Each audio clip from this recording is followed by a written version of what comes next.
You thought it was over, didn't you? You thought this was the end of your story. The final chapter. Dot. The place where you fade into nothing. Look at you now. Defeated. Broken. Clear. Ready to surrender. They watched you fall. They saw you hit rock bottom, and they smiled. They whispered to each other, "It's finally over. They're finished." But here's the thing about endings. They're just disguises, masks hiding the brutal, beautiful truth. Nothing ends. Nothing. Every ending is just a doorway. Every rock bottom is just the foundation for what comes next. Every moment you think is your last breath is actually your first. So let me ask you again. You thought it was over, didn't you? Well, I've got news for you. It's not over. It's just beginning. I see it in your eyes. That hollow emptiness that comes after the fall. The weight of all those failures crushing down on your chest, making it hard to even breathe. I know those scars. The visible ones that people can see, and the invisible ones that cut 10 times deeper. The ones that wake you up at 3 a.m., drowning in cold sweat, wondering if you'll ever feel whole again. You've been carrying this weight for so long, it's become part of you. The disappointment, the rejection, the nights spent questioning every decision that led you here. The mornings when you can barely find the strength to get out of bed. Every time you tried to climb back up, something knocked you down. Every time you reached for the light, the darkness pulled you deeper. Every time you thought this is it, this is when things change. Life showed you just how wrong you were. The exhaustion is real. The pain is real. That voice in your head telling you to just give up. It's screaming now, isn't it? I know because I've been there. That place where defeat isn't just an event. It's an identity, where failure isn't something that happens to you. It's who you are. That moment when you finally stop fighting and let the current drag you under. When you tell yourself, maybe this is all I deserve. Maybe this is all I'll ever be. But let me tell you something about pain. Pain isn't just a punishment. Pain is information. Pain is a teacher. And right now, your pain is trying to tell you something crucial that you're not hearing. It's not telling you to quit. It's asking you a question. Are you really done? Is this really all you have to give? Look around you. See them? The vultures circling, waiting for you to stop moving. The ones who said you'd never make it. The ones who smiled to your face while they sharpened the knife in your back. They're out there. The system designed to keep you small. The society that profits from your silence. The voices that gain power every time you shrink yourself to fit their expectations. But they're not the real enemy. No. Your greatest adversary isn't standing outside your door. It's the shadow that follows you everywhere. The voice that whispers, you're not good enough when you try something new. The doubt that freezes you before you even take the first step. The fear that has you rehearsing failures that haven't even happened yet. It's the comfort zone that feels like a sanctuary, but functions like a prison. It's the excuses you've perfected into an art form. I'm too old, too young, too broke, too busy, too damaged, too late. It's the voice telling you to play it safe, to aim lower, to accept less, to be realistic. This enemy knows all your weak spots, knows exactly when to strike, knows precisely what words will make you crumble. Because this enemy has been with you your entire life, studying you, learning the exact frequency that makes your confidence shatter like glass. This enemy has convinced you that your dreams are childish, that your ambitions are delusional, that your potential is limited. This enemy has built walls around you so gradually that you didn't even notice until you were completely caged in. Made the change so comfortable that you started calling them security. And the most dangerous part, this enemy has you believing that failure is the end rather than a stepping stone. That obstacles are stop signs rather than challenges. That pain is a punishment rather than a catalyst. Every time you've tried to rise, this adversary has been there, finding new ways to keep you on your knees. Every time you've caught a glimpse of your true potential, this adversary has been there to cloud your vision. But here's what your adversary doesn't want you to know. Its power exists only because you give it power. Its voice sounds loud only because you amplify it. Its grip feels strong only because you haven't truly tested it. Your real battle isn't out there. It's in here. And it's time to face your true opponent. Listen closely now, because what I'm about to tell you isn't taught in schools. It's not printed in self-help books. It's the raw, unfiltered truth about how transformation really happens. Transformation isn't a gentle process. It's not about positive affirmations whispered in the mirror. It's not about vision boards or good intentions. Real transformation is violent. It's the death of who you were and the birth of who you're becoming. And birth is bloody. Birth is painful. Birth is necessary. Think about a sword. Before it becomes a weapon, it's just raw metal. Useless. Formless.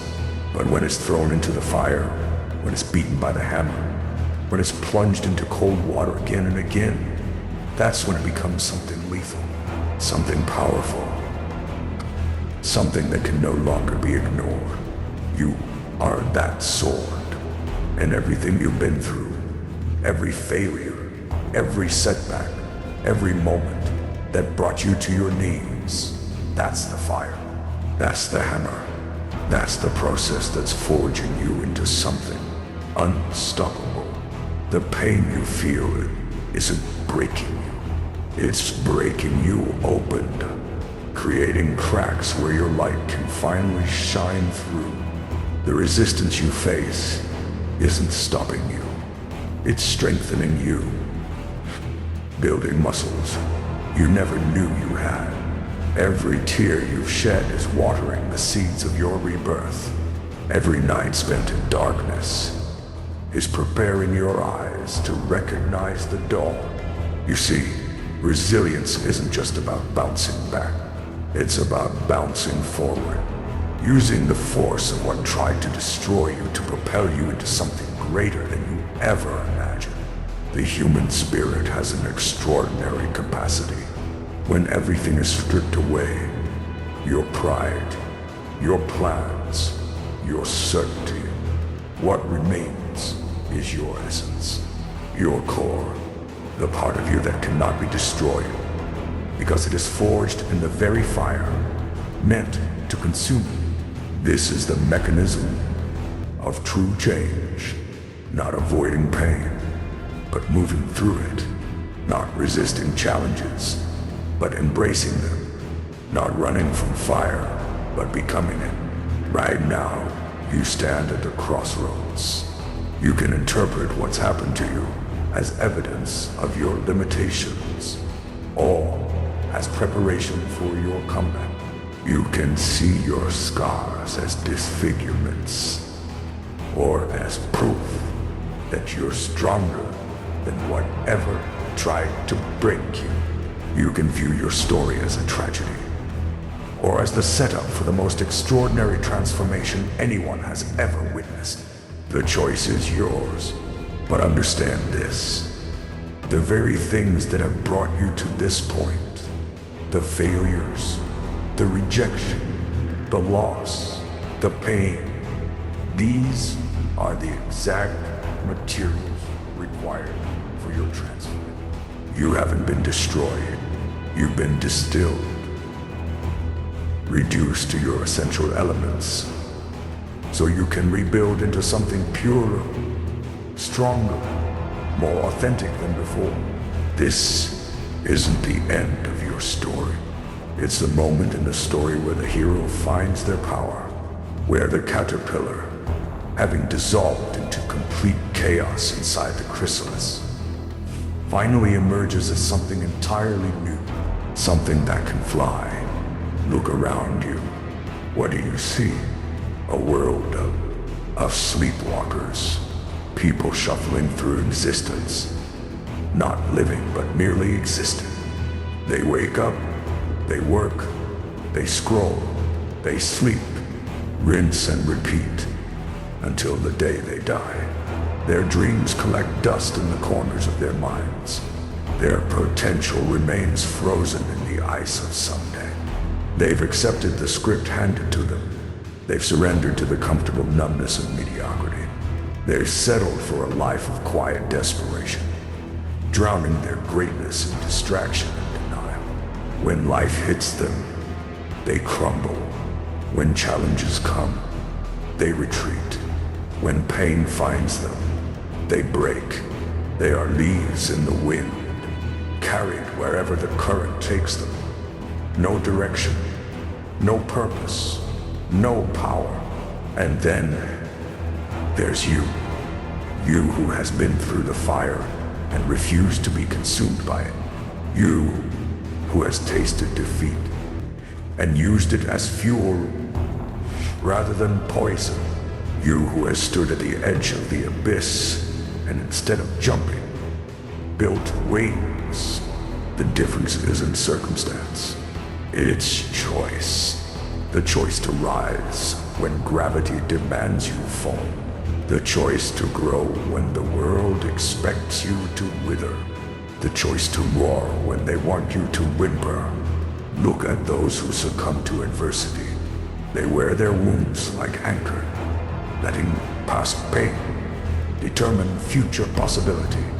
They tell the same sad stories, cast themselves as victims, use yesterday's tragedies to justify today's surrender.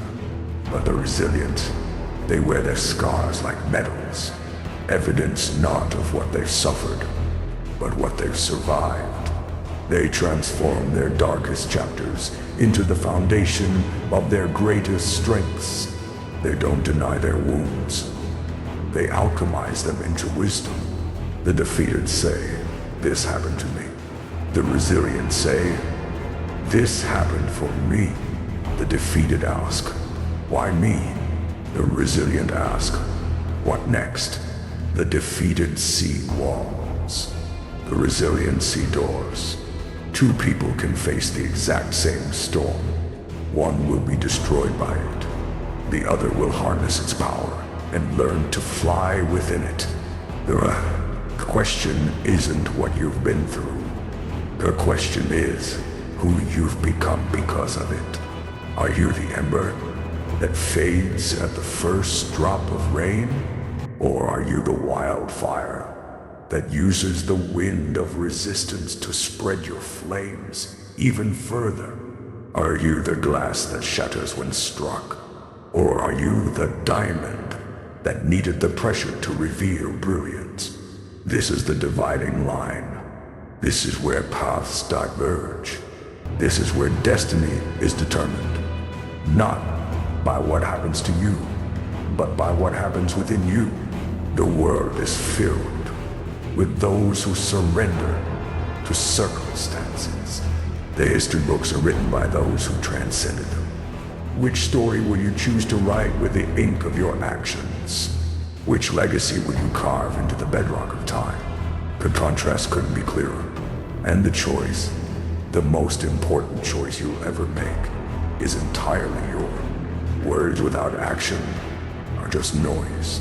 Motivation without method is just temporary emotion. So let me give you the blueprint, the exact steps to turn this awakening into transformation. First, embrace the silence. When chaos swirls around you, when critics roar, when doubt screams in your ear, go quiet. Not the silence of surrender, but the silence of power. The predator doesn't announce its presence. The master doesn't explain their strategy. Your silence isn't weakness. It's calculation.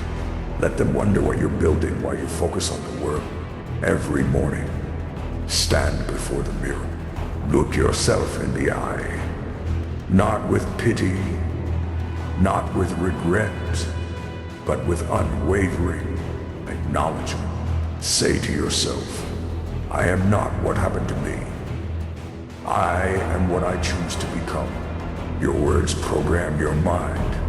Make them count. Next, kill the notion of motivation. Motivation is fickle. A fair weather friend that abandons you when skies darken. Replace it with discipline. Discipline does what needs to be done, regardless of how you feel. Build rituals that don't require your permission. 5 minutes of visualization before bed. 20 minutes of focused work toward your goal before distractions. Small actions, stacked daily, create unshakable momentum. Curate your environment ruthlessly. Your mind absorbs what surrounds it. Evaluate every relationship, every habit, every influence. Ask yourself, is this pushing me toward my rebirth or pulling me back into my grave? Be merciless with your answers. Distance isn't cruelty, it's clarity. Some people are weights, not wings. Some habits are shackles, not tools. Learn the art of strategic suffering. When pain comes, and it will come, don't run from it. Don't numb it. Study it. Extract its lessons. Ask, what is this teaching me? How is this strengthening me? What parts of me need to die in this fire so something stronger can emerge? Pain without purpose is just punishment.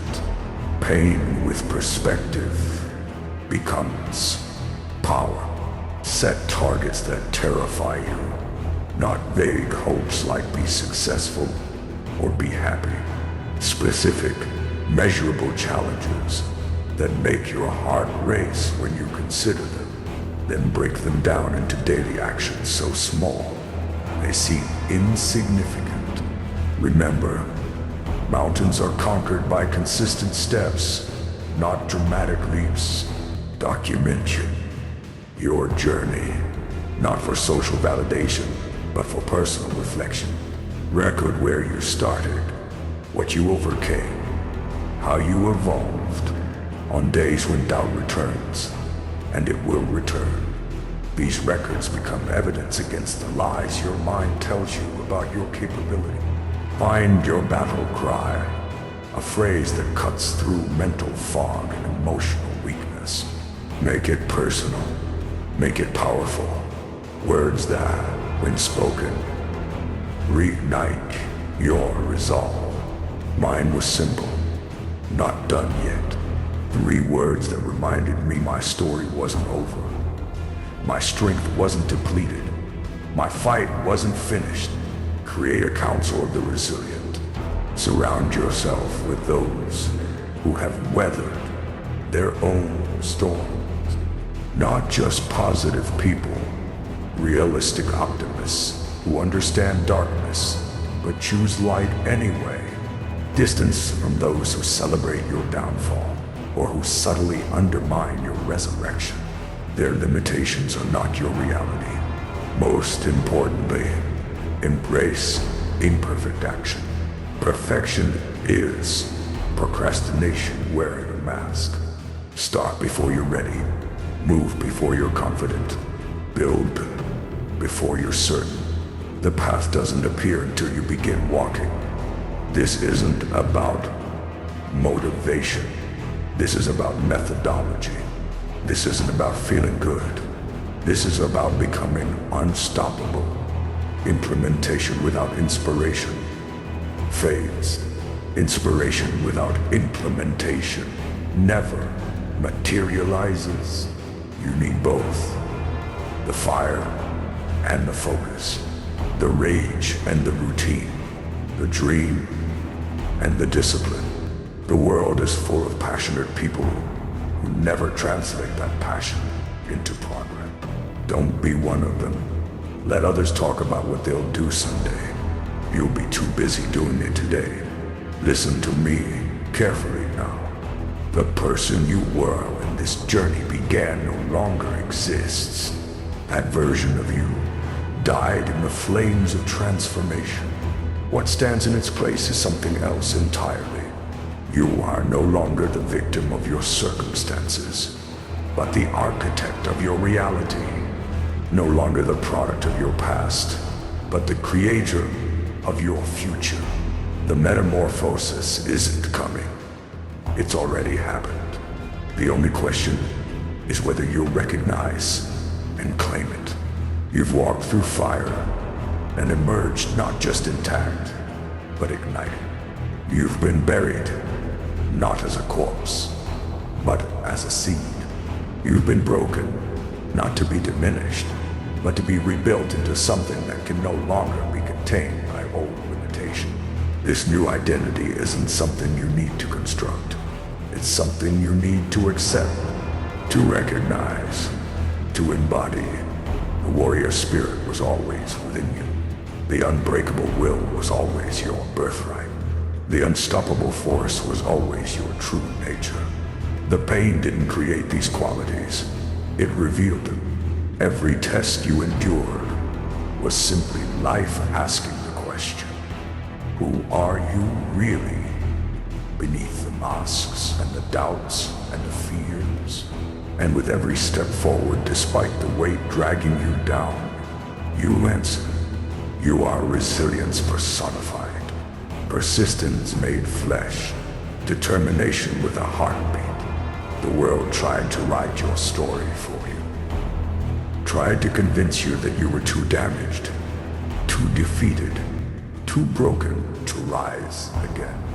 But you took the pen back. You became the author, not the character, the creator, not the creation.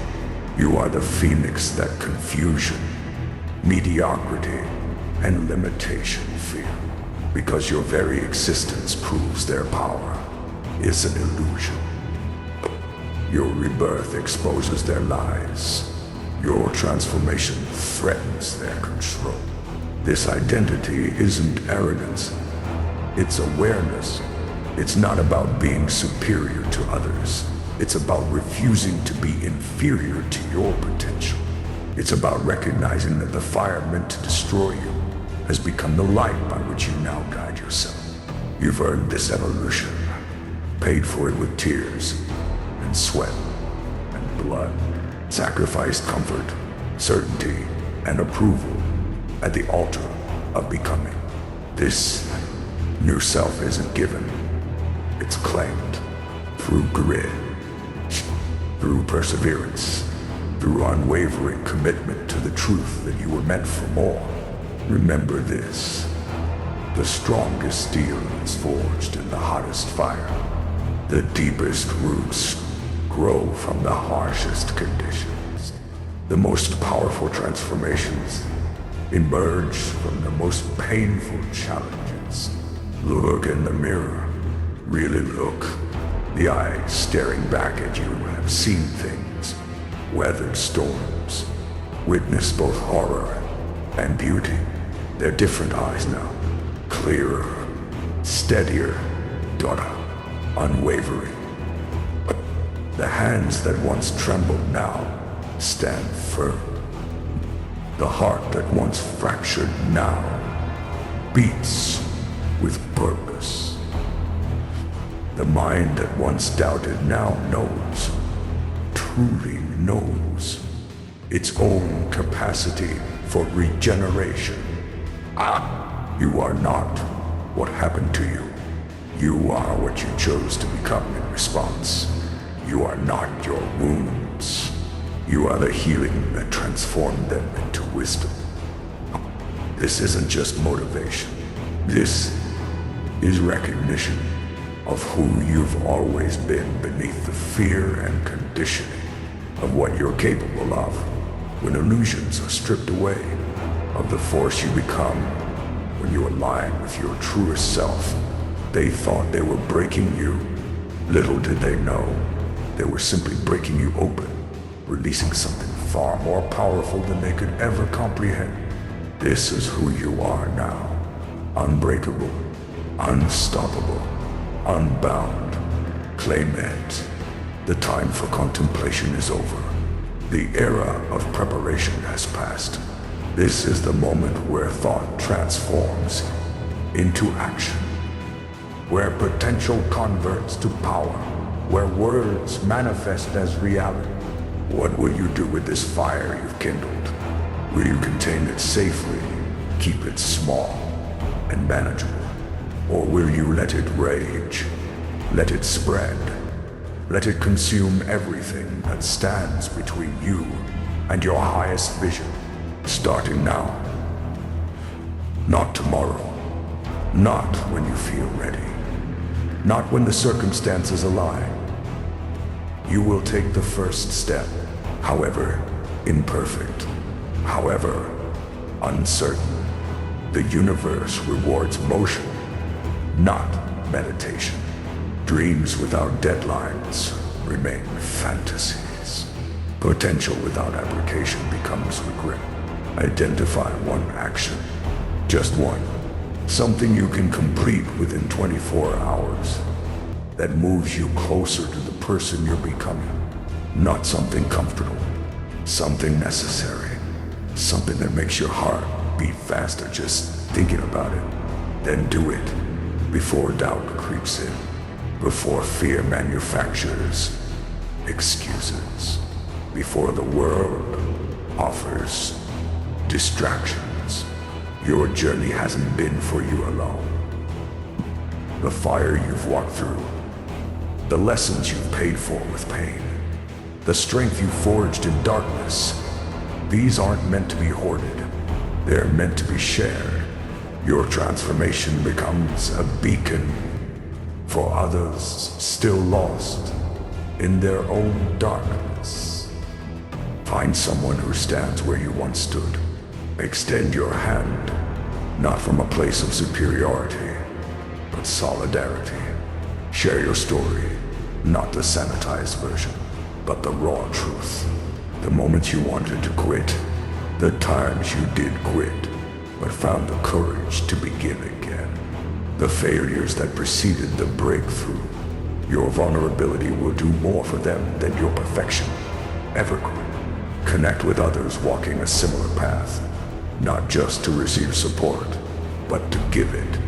In lifting others, you discover strengths you never knew you possessed. In articulating wisdom for their journey, you crystallize it within yourself. The teacher always learns more than the student. Document your progress, not for validation, but for reflection. Record where you started, what you overcame, how you transformed. These records become weapons against future doubt, evidence against the lies your mind will inevitably tell you when challenges resurface. Set audacious targets, goals that make others uncomfortable, aspirations that seem delusional to anyone who hasn't witnessed the resurrection you've undergone. Then break them down into daily actions so small they seem insignificant. Remember, mountains are conquered by consistent steps, not dramatic leaps. Create systems that don't rely on motivation. Discipline trumps inspiration every time. Build rituals that move you forward regardless of how you feel. Physical training that strengthens not just your body, but your resolve. Mental practices that program your subconscious for success, environmental controls that make excellence the path of least resistance. Hold yourself accountable, not with shame or punishment, but with unflinching honesty. Evaluate your actions, not your intentions. Measure your progress, not your potential. Confront your weaknesses without condemnation, but with commitment to transform them. Finally, and perhaps most importantly, recognize that this journey never ends. There is no arrival, no finish line where you can finally rest. The path of transformation is perpetual. Each summit revealed is merely the base camp for the next ascent. Each victory achieved simply qualifies you for greater challenges. This isn't a burden, it's a blessing. The journey itself becomes the reward. Now is the moment of decision. Will you retreat back into comfort, back into the known limitations, back into the self that no longer serves you? Or will you step forward into uncertainty, into growth, into the person you're meant to become? The world doesn't need more spectators. It needs warriors, truth tellers, light bringers. It needs those who have faced their own darkness and emerged not just intact, but illuminated. It needs you, not the you that could have been, might have been, should have been, but the you that stands here now, battle-tested, fire-forged, unstoppable. The decision is yours. But know this, you've already survived the worst. You've already endured what would have broken others. You've already proven your capacity for transformation. The question isn't whether you can. The question is whether you will. I believe you will. Now make me right.